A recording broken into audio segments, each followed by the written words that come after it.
Consumer advocate, tax expert, and educator Ed Slott is here to help you rescue your retirement by following his time-tested method of avoiding the 5 silent retirement killers.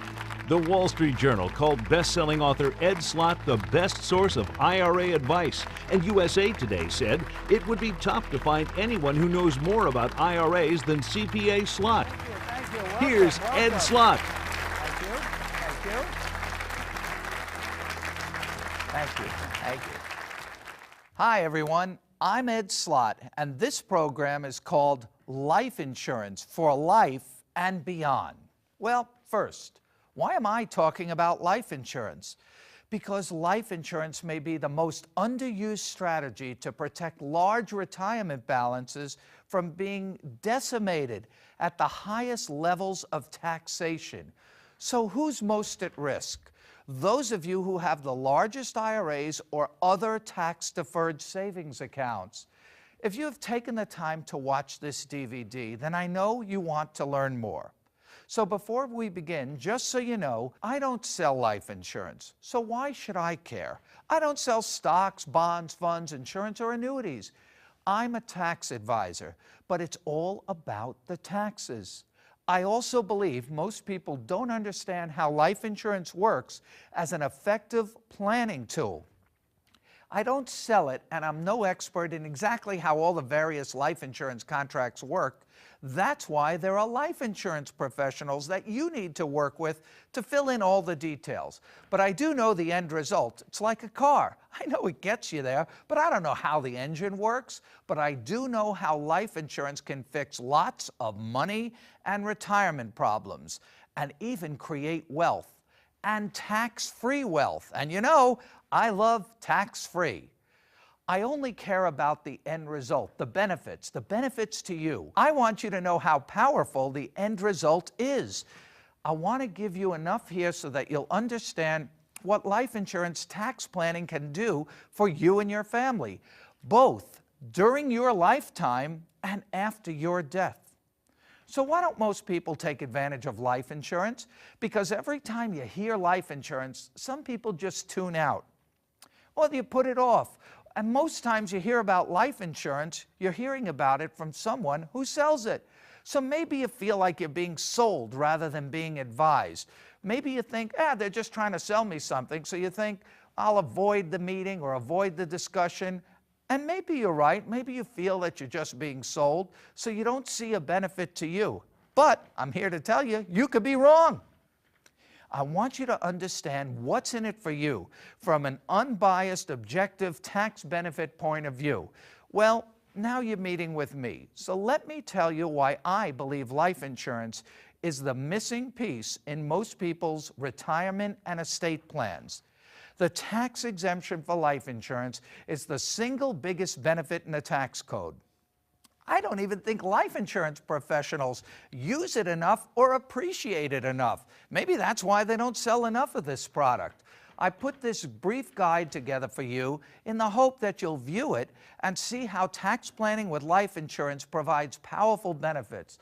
And then you'll continue this conversation with your life insurance agent who can fill in all the details. Except that now, when you meet with him or her, you'll have a better understanding of the benefits and what questions to ask. You'll definitely be more involved in the discussion, especially when it comes to your retirement. First, let's see what the problem is, and let's see what the solutions are. The good news is that taxes are generally money problems, and life insurance puts lots of free money, tax-free money in your pocket. So most tax problems can easily be avoided with great planning.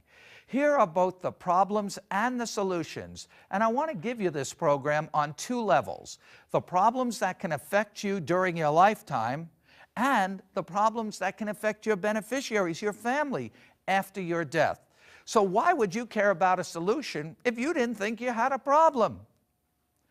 Well, if you have taxable savings, you have a problem, and so do your beneficiaries. In my public television program, I tell you about what I call the 5 silent retirement killers, and they must each be addressed, and one of them is risk.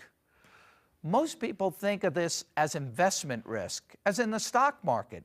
But when it comes to your retirement savings, especially taxable IRAs and 401ks, an even bigger risk is tax risk.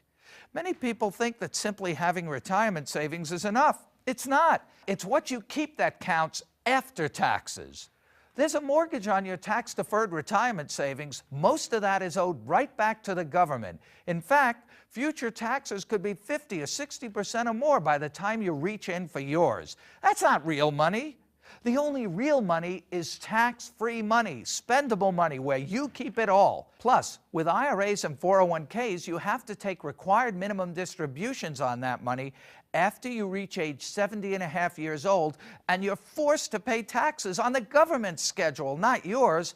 That's the government plan. That's not real money, since it's all subject to tax. Are you wondering what future taxes could do to your retirement security? You should be. You know why? You've caused the problem, especially if you've done everything right. You saved, you sacrificed, and built a healthy retirement account, a 401k or an IRA. So what's the problem with IRAs? The problem is they're tax deferred, not tax free. That money will be taxed at some future point. With an IRA, a SEP IRA, a simple IRA, 401k, 403b, or any other type of tax deferred retirement plan, you received your tax deduction up front. Your retirement funds have grown tax-deferred all these years. So far, so good. You've done well. But there'll be a day of reckoning. You'll owe income tax when you begin to withdraw, just when you need the money the most. How much tax? We don't know. That's the problem. You won't know that until you need the money the most in retirement or after you die when your family inherits. This uncertainty keeps people up at night. So that is the tax risk. But there's another risk, market risk. Your retirement savings and other investments, if invested in the stock market, are also at risk of being lost to more Wall Street fraud or manipulation or a market crash at the wrong time for you. So let's review up to this point. Typical tax-deferred retirement savings like IRAs and 401ks are subject to two major risks, investment risk and tax risk. Now here's where the life insurance comes in. Life insurance can be used to remove both of these risks. Investment risk with life insurance, you get certainty, a guarantee. You cannot get a guarantee in the stock market. And tax risk, you eliminate that by never having to pay tax on this money. So you need to create a plan to move your money from accounts that are forever taxed to accounts that are never taxed. Life insurance is the best provision in the tax code to do that. Wouldn't you sleep better at night if you knew your retirement savings were no longer subject to these risks? But still, the benefits are misunderstood and not used enough in planning. So what are the benefits, and exactly how would you use life insurance in your planning? First, when I talk about life insurance, I'm referring to permanent insurance, permanent life insurance. Even with permanent insurance, there are several options, so you need to speak with an insurance professional for all of those details.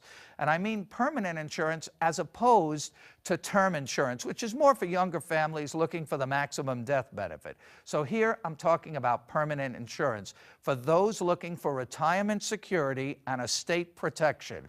As I've already told you, you have a tax problem, especially if you have significant funds in taxable and tax-deferred accounts. Your family will also have a problem after you die if no planning is done and they inherit mostly taxable funds. They're going to be dealing with these tax issues too. They also may be dealing with estate taxes, depending on the tax law when you die. And that changes all the time. So you need to plan for the worst-case scenario and hope for the best. Your family will most likely also have a liquidity problem if retirement funds and other assets have to be cashed in quickly in order to raise money after death for taxes and other post-death expenses. Money is often needed after death to resolve all kinds of issues besides taxes. I'm talking about family squabbles, etc., family members wanting money more quickly. The last thing you want is for your family to have a fire sale, especially if there's a family business or other valuable property in your estate. You don't want your family wasting or cashing out retirement accounts or other valuable property prematurely because cash was needed quickly. You need to do a liquidity test right now so you can see if your family will have a cash problem after death. To gauge the problem, what I do is I take clients through my own type of liquidity analysis because most people are not liquid enough to avoid having their families starting to have to sell off investments, cashing in retirement accounts, and triggering unnecessary taxes. So what does my liquidity analysis do? It shows you how much of your estate can be turned into cash quickly without triggering taxes or losing property value. Cash is often needed after death, even if there are no estate taxes. And remember, that's only federal taxes. Don't forget state estate taxes. There are always expenses, and the IRA is the last account you would want to have to tap into to pay those bills. Remember, IRAs are subject to both income taxes and estate taxes, could be subject to estate taxes, which could eat up a lot of cash quickly. You can work with your advisor and your CPA or accountant on this too, this liquidity analysis, to go through it with them. But here's what we do.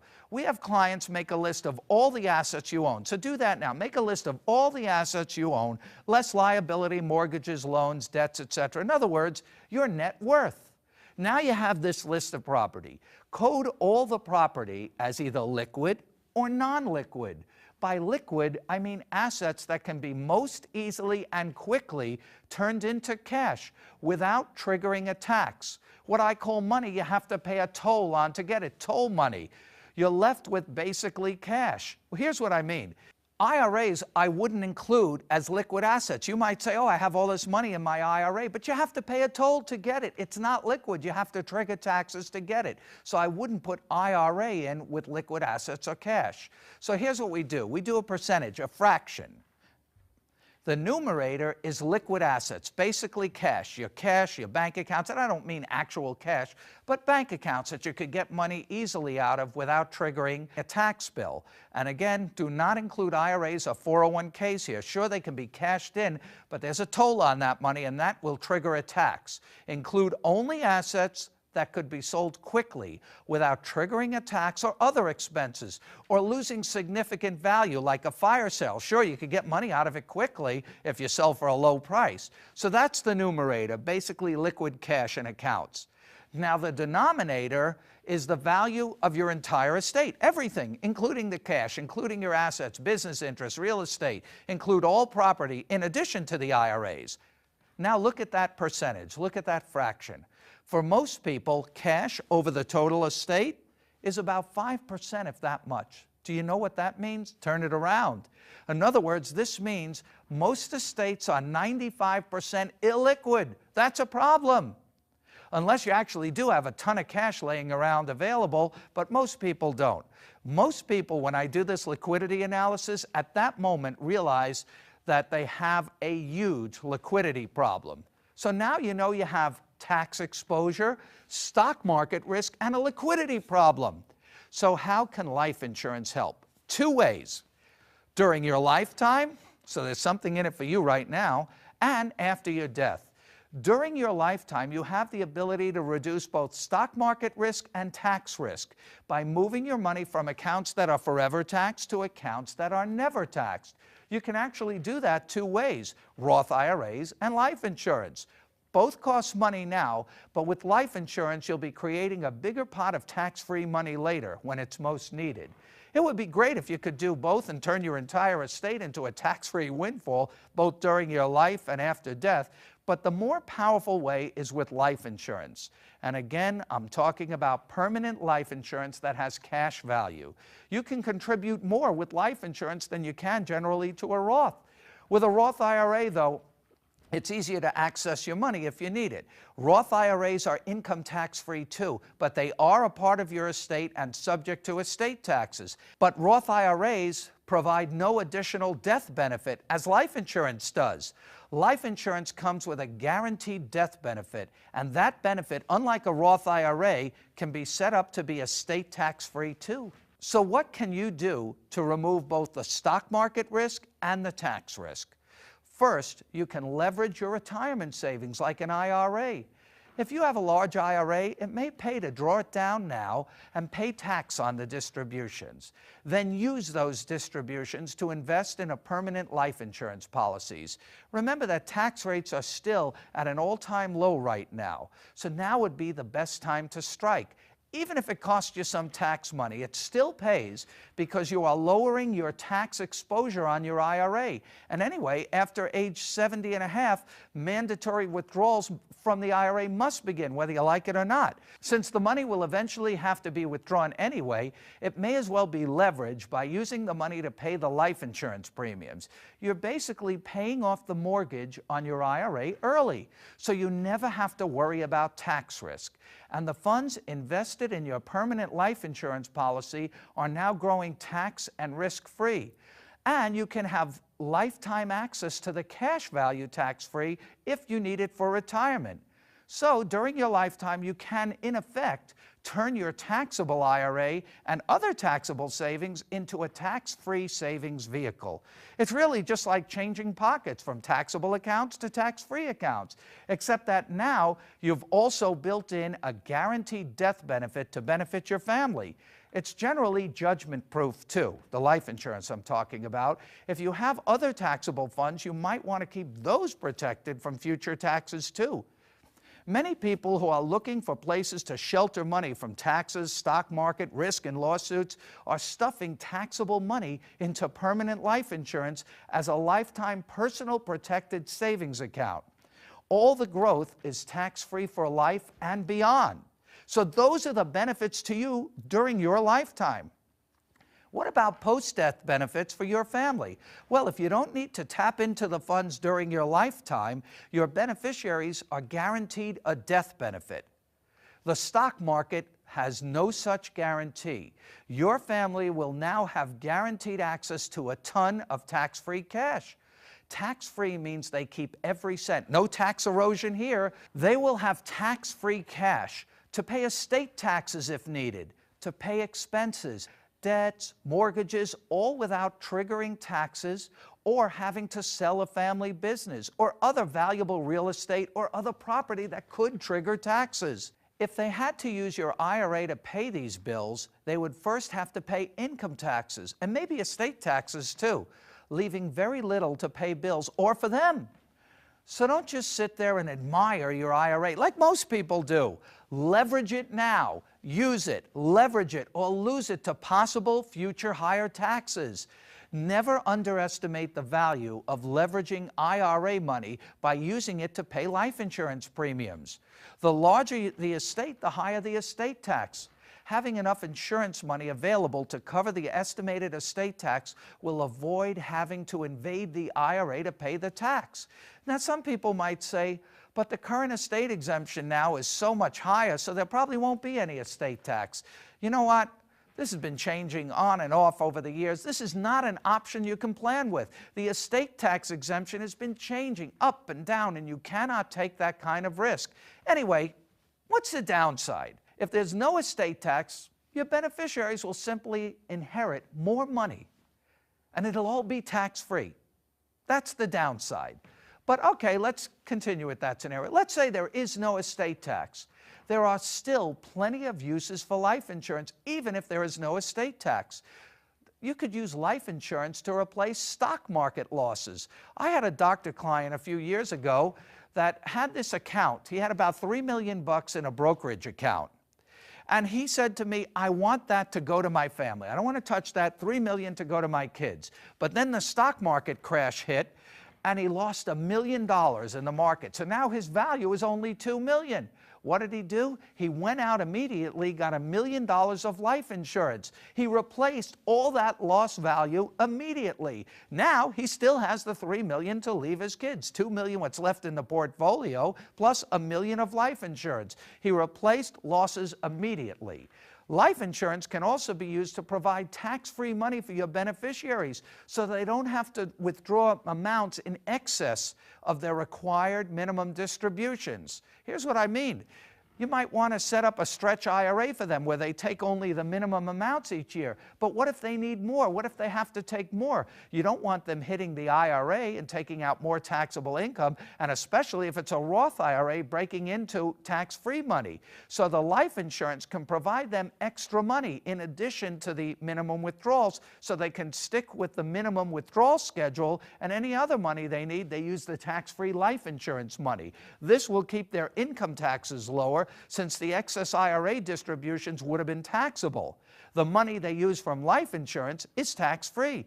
Also, this allows them to stick with the stretch IRA schedule instead of depleting the IRA balance before it's time. And it's even more powerful for a Roth IRA.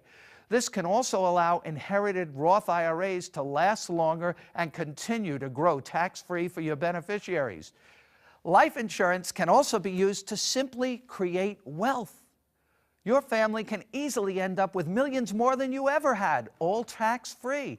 That's why when I talk to clients, I give them this scenario. First, like I said before, we find their net worth, the entire value of your estate. And then I ask, if I could create a plan so that after you die, your family will end up with your entire net worth, whatever that is, or much more, would that be a good plan? Of course that'd be a good plan. Where do I sign up for that? Who wouldn't want that? Does that mean there were no taxes or other expenses that depleted the estate? No, but we planned for that. And those items can be paid from the additional tax-free life insurance money, with plenty more left for your family. That's how any family's assets can be leveraged with life insurance to eliminate the effect of taxes and turn what was a taxable estate into a much larger tax-free estate. Here are some other uses for life insurance planning. If you have no retirement, you can actually create one with life insurance and have death benefit protection too, all guaranteed by moving other taxable money into your permanent life insurance policy. This provides a lifetime benefit for you. Life insurance can be a pension alternative too, providing beneficiaries with a tax-free stream of cash for the rest of their lives, similar to the stretch IRA, except that the life insurance is better than a stretch IRA because it's tax-free.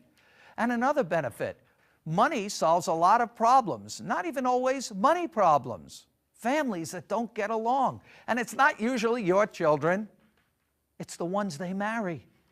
We had a case where one of the daughters just wouldn't even talk to the other 3 kids. So mom came to see me and she decided to take out $500,000 of life insurance, naming the 4 children as equal beneficiaries. When mom died, it didn't matter that one of the daughters wasn't talking to the others.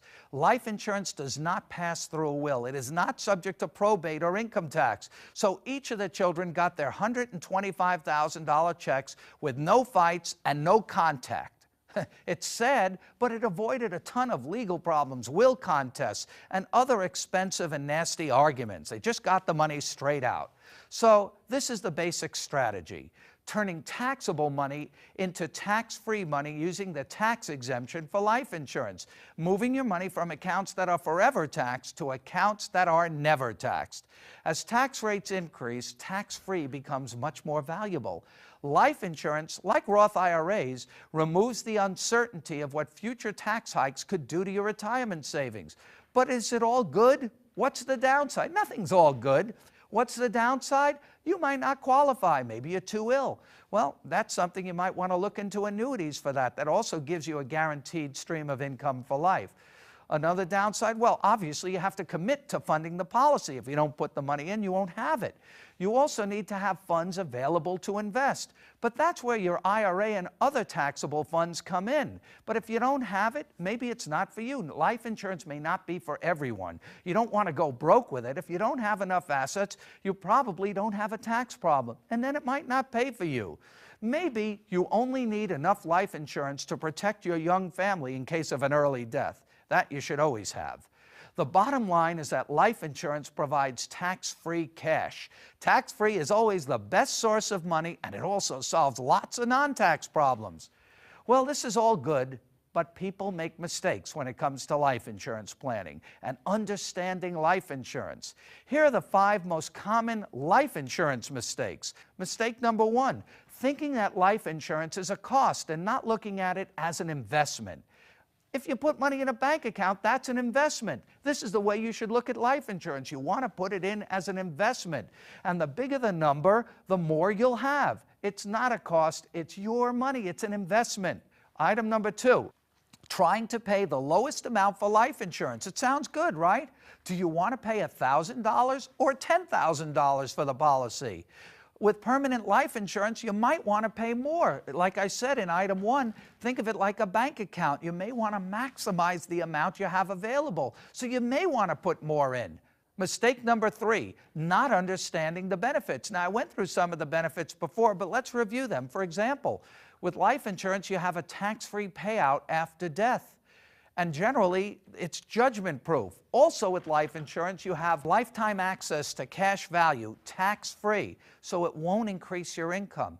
It won't cause Social Security to be taxed, and you won't lose tax benefits because your income increased, like losing exemptions, deductions, and credits. Life insurance is exempt from estate tax if it's set up right. And with life insurance, you get a guarantee, removing stock market risk. The government has restrictions on how much you can invest, but you generally want to put in the maximum you can. Mistake number 4, improper ownership. Don't own it in your own name. Why on earth would you want to own something like life insurance that you can't possibly collect on? Why would you? Keep it out of your estate. We see this all the time with clients. It's one of the biggest mistakes made. In fact, we had a young couple come in recently. Very successful couple, made a lot of money, and we were going through the assets they had, and the husband actually did have $5 million of insurance. And then when I looked at it, it was owned in his own name. And I said, what'd you do that for? Do you realize that if you die, that $5 million comes right back in your estate? And if your estate is subject to estate taxes, the government could get half of that. Why would you own it in your own name? You want to keep it out of your estate. And I told them, go back to your insurance agent and get, fix this. And it's not that easy to fix, but it can be fixed. There are waiting periods, but go back to your insurance professional. Well, when I said that, he said, I don't even remember who sold this to me. So this is just an aside. Don't you think you should have a better relationship with your advisor? You shouldn't own it in your own name. It should be owned by somebody else or a trust. The life insurance premium should be paid by the beneficiaries or by the trustee of an irrevocable life insurance trust, so that the life insurance proceeds will be estate tax free. Oh, and one item here. One downside, be aware that if you don't own the policy, which is what I'm saying to do, not to own it in your own name. If you don't own the policy, you may only have limited access to the cash value because you don't own it. Mistake number 5. Not knowing it's tax-free. I don't even know if this is a mistake or a misconception. Can you believe it? Still, people don't know that life insurance is tax-free. I get calls every now and then from a beneficiary. We did planning for their family, and they'll call me up and say, Ed, I just got this check. What do I do with it? How much do I owe in taxes? I said, I told you 1,000,000 times, it's tax-free. The benefit is so good, even when people get the check, they don't believe it. The life insurance is tax-free. So let's review. Risk is a silent retirement killer. Life insurance can eliminate both stock market risk and tax risk. And it can be used during your life to create a tax-free retirement fund. Life insurance is not only income tax-free, but can be estate tax-free too. You can contribute almost unlimited sums to a permanent life insurance policy and have tax-free access to your cash value during your life without increasing your income. And don't forget about the most basic life insurance benefit.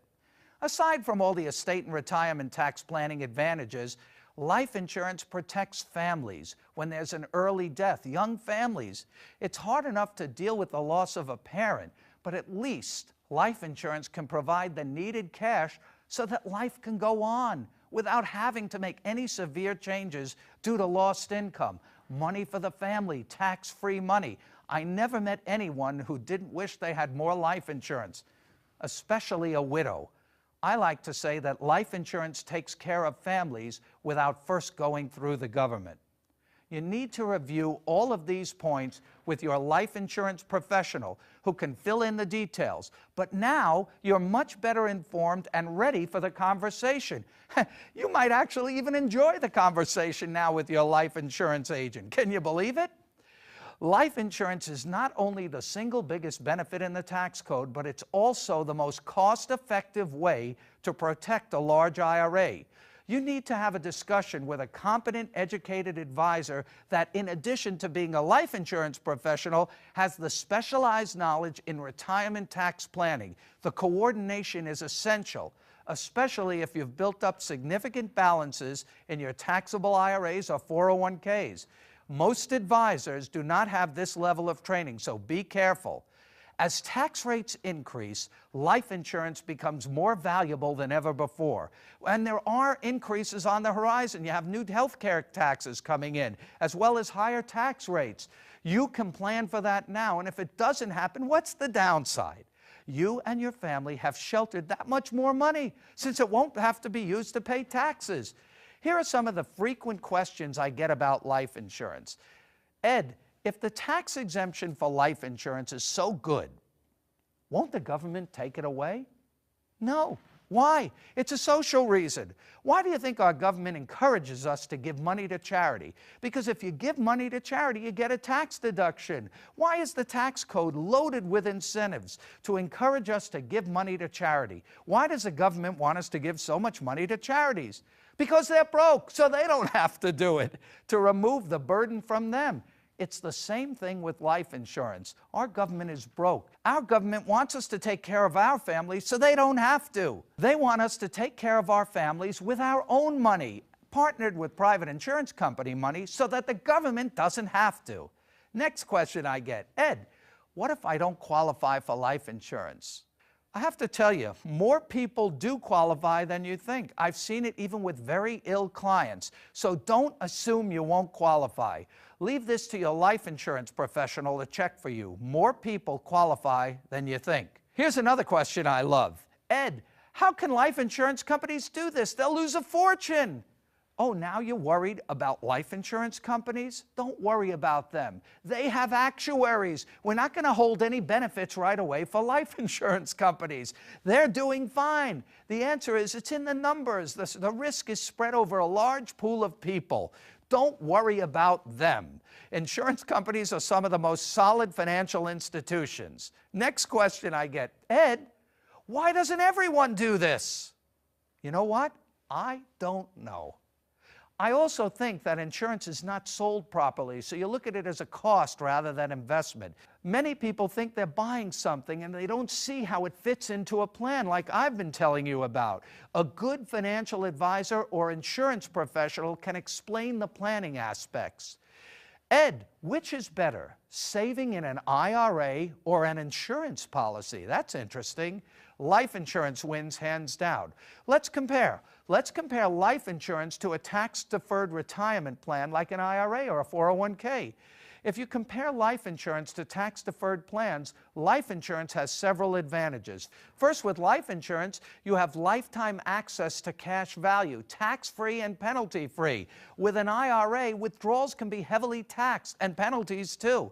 Also with an IRA, after you're 70 and a half, you're forced to withdraw and pay taxes whether you like it or not.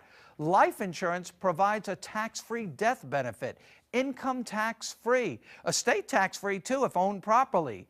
And with life insurance, there's no risk of future tax rates increasing. I mean, they could increase, you just don't care. Just so you know, the Roth IRA also provides this benefit. The reason you don't care is because what would you care about taxes if it's all tax-free? But here's what you don't get with life insurance that you do get with an IRA and a 401k. With life insurance, you don't get a tax deduction like you get with an IRA or 401k. But a tax deduction these days is a trap because you'll pay much more in taxes later. All right, the last question I always get, come on, Ed, are you working for the life insurance companies? This is too good to be true. No, I told you that before. I'm here for you, telling you how to create and build tax-free wealth using the single biggest benefit in the tax code. I always say life insurance is the only legal way to print money. So there you have it, the problems, the benefits both to you during your lifetime and for your family after your death. The bottom line, don't just sit there and admire your IRA or 401k. If you have a large IRA, you have a tax problem. It's tax deferred, a sitting duck just waiting to be taxed. Use it, leverage it, or lose it to future taxes. Do something now while the best options still exist. Move your money from accounts that are forever taxed to accounts that are never taxed. And good luck. Thank you very much. Thank you. Good luck. Thank you very much.